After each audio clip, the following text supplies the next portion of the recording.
शर्मा जी की बेटी। सरल, सुशील और शांत, ये क्वालिटी थी सरस्वती की, जो कि शर्मा जी की बहू थी। क्या है बहू, जब देखो तब किचन में खटर पटर करती रहती हो, लेकिन खाने को कुछ देती ही नहीं। कैसी बात कर रही हो पीयूष की अम्मा?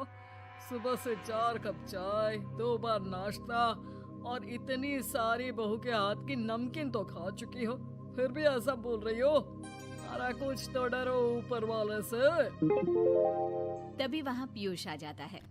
क्या है सरस्वती, इतनी देर लगती है क्या टिफिन बनाने में? एक काम है घर का तुम्हारे पास, वो भी नहीं कर पाती हो वक्त पर। आपका टिफिन टेबल पर रखा है और नाश्ता भी, बाकी का सामान बेड पर रखा है और अब मैं मंदिर जा रही हूँ। सरस्वती मंदिर चली जाती है। उसके जाने के बाद घर में, यार माँ कैसी गवाह लड़के से शादी करा दिया है। मंदिर, पूजा, किचन और सास ससुर के सिवा इसे कुछ दिखता ही नहीं है कि कैसे खुद को स्मार्ट बनाकर रहना होता है, कैसे लोगों से जुड़ना है, बातें करनी है, ऐश करना है। अरे पैसा बचाओ और कुछ आता ही नहीं इस लड़की को। जो क्वालिटी तू गलत तरीके से बता रहा है ना, दरअसल एक अच्छी गृहिणी की वही सारी अच्छाई होती है बेटा। घर को चलाना, समाज में इज्जत दिलाना और घर वालों का ख्याल रखना, और चाहिए ही क्यों?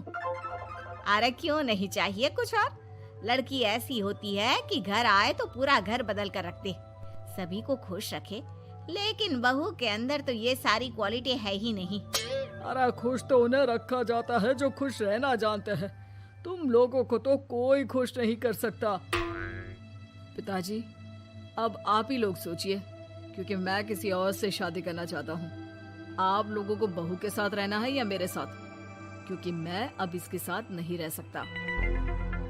मैं बहू को नहीं छोड़ सकता। उसके मरते पिता को मैंने वादा किया था कि मैं उसे बेटी बनाकर रखूंगा। तो ठीक है ना माँ, तैयार कर ले अपना सामान, हम दोनों किसी और घर में रहने चलेंगे तेरी नई बहू के साथ। अरे हाँ बेटा, वही ठीक है, लेकिन मैं तेरे पिता के बिना भी तो नहीं रह सकती। तो मेरे बिना रह सकती हो? ठीक है, मैं अकेले ही चला जाता हूँ। बेटा वहाँ से चला जाता है, लेकिन सास का दिल नहीं लगता।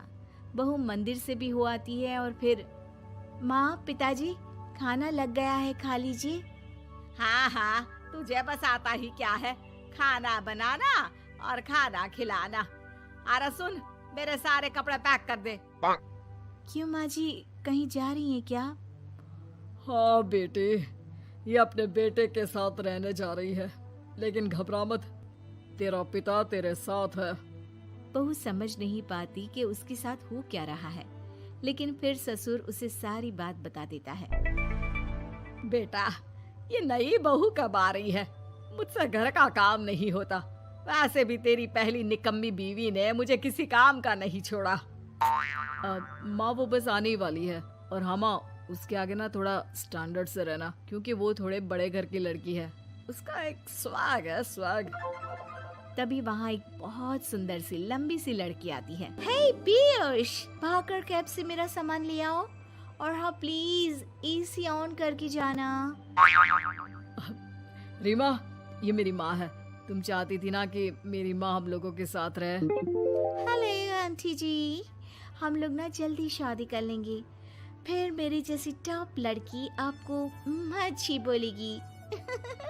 एक्साइटेड होंगी ना आप? पर नो इश्यू। पीयूष, सामान ले आओ ना, एंड आंटी आप पानी ले आइए प्लीज। माँ को तो समझ में ही नहीं आता कि वो क्या करे। वो बहू के लिए पानी लेकर आती है तो उसका पैर पर्दे में फंस जाता है और वो गिर जाती है। ओहो, पूरा पानी गिरा दिया। कांच का ग्लास क्यों छूती है जब हाथ पैर नहीं चलते? कितनी मुश्किल से मैंने और पीयूष ने ये गृहस्थी बनाने की कोशिश की है। अरे पर तो क्या हो गया, एक गिलास ही तो टूटा है। अपने घर में तो रोज एक तोड़ती हूँ, लेकिन मजाल है सरस्वती कुछ कहे। और हाँ, मैं पानी वानी नहीं पिलाने वाली, मुझे ऐसी कोई आदत नहीं है। बहू हो, बहू की तरह रहो, समझी? तभी वहाँ पीयूष आ जाता है, जिसे देख रीमा रोने लगती है। देख लो अपनी माँ को। रोटी सुना रही है। और अभी तो मैं आई हूँ, थक गई थी, बस पानी क्या मांग लिया। कह रही है बहू हो, बहू की तरह रहो।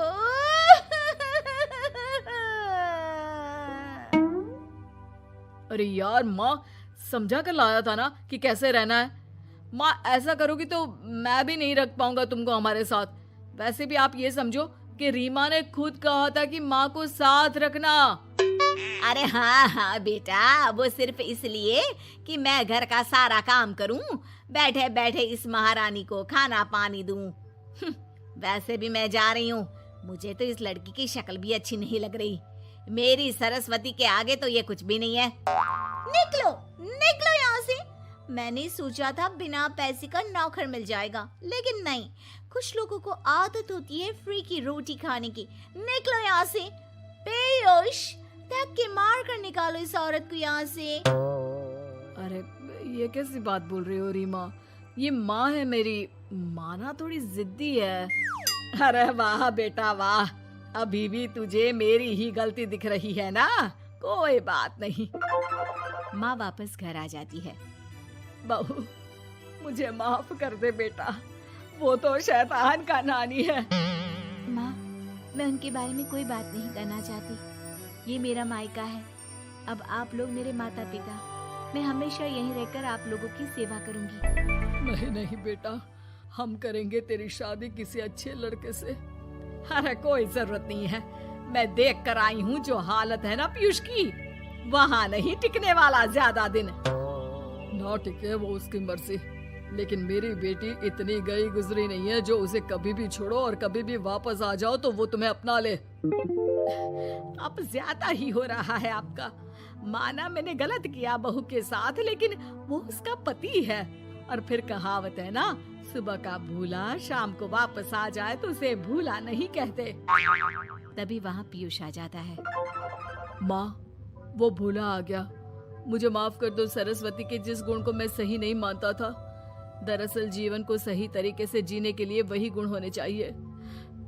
मुझे माफ कर दो सरस्वती, मैं आज के बाद तुम्हें और पापा को छोड़कर कहीं नहीं जाऊंगा। और मुझे भी बेटा। बेटा जहन्नुम में भी जाए तो उसके साथ रहने को तैयार हो जाए, वही तो माँ होती है। मुझे माफ कर दो माँ।